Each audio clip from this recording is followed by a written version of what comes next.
Buongiorno e benvenuti amici e amiche e benvenute a questo nuovo tutorial di Excel. Oggi parleremo di Dark Mode, di modalità nera, modalità scura, come realizzarla, come si può fare, perché nativamente Excel è una modalità scura, nera, una Dark Mode nativamente appunto non ce l'ha, bisognerà realizzarla con un trucchetto.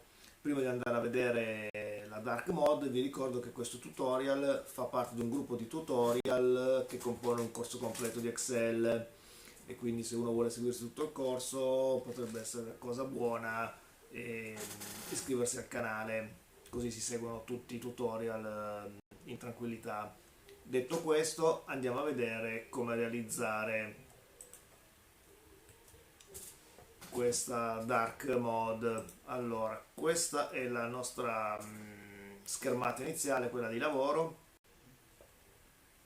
e andiamo a vedere come impostare una dark mode.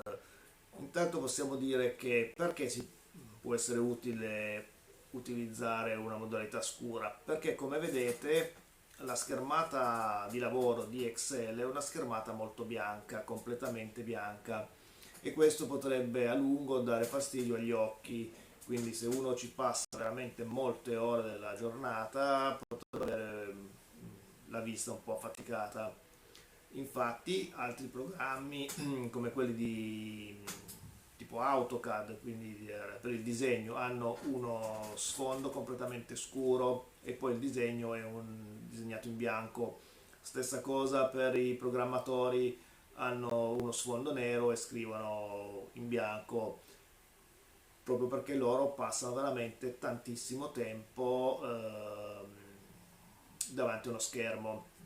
Quindi questo è il motivo perché si potrebbe utilizzare una dark mode. Andiamo a vedere che cosa ci dà nativamente Excel. Per andare a vedere che cosa ci dà, clicchiamo su File, File, Opzioni. In fondo c'è scritto tema di Office.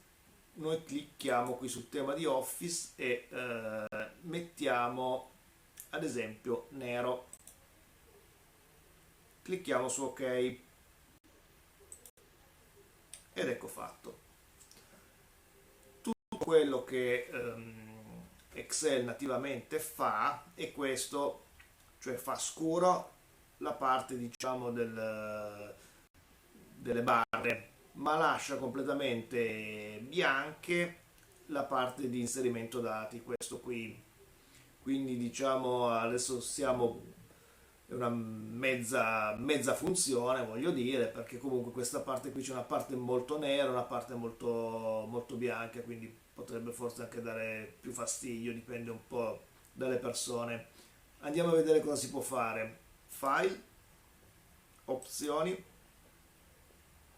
Invece qui del tema, in fondo tema di Office nero, lo mettiamo grigio scuro.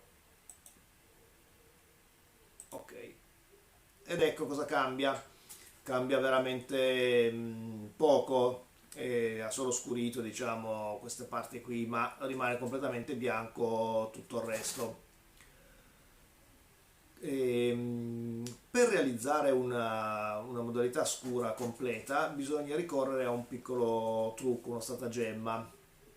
E come si può fare? Allora, tra l'1 e la A c'è questo triangolino che voi vedete. Questo triangolino, se uno lo clicca, seleziona tutte le celle di Excel. Selezionate le celle di Excel, noi possiamo andare qui nel secchiello che getta il colore e gli diciamo ad esempio colore scuro, ed ecco qua. Adesso abbiamo veramente una dark mode, cioè una modalità completamente scura, però come vedete non si vedono più le celle.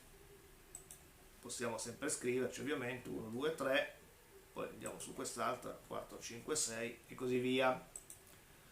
Vi ricordo che quando noi andiamo ad agire con questo triangolino qui e quindi versiamo col secchiello un colore sulle celle, non è soltanto una visualizzazione, ma sono veramente scure così. Quindi se noi andiamo a stampare un file impostato così, verrà stampato con le celle tutte scure.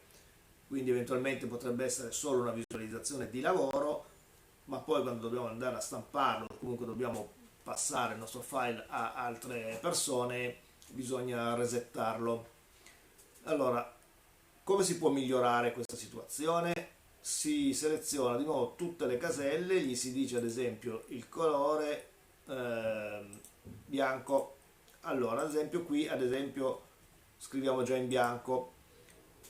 Adesso andiamo a fargli vedere tutte le caselle, tutte le celle.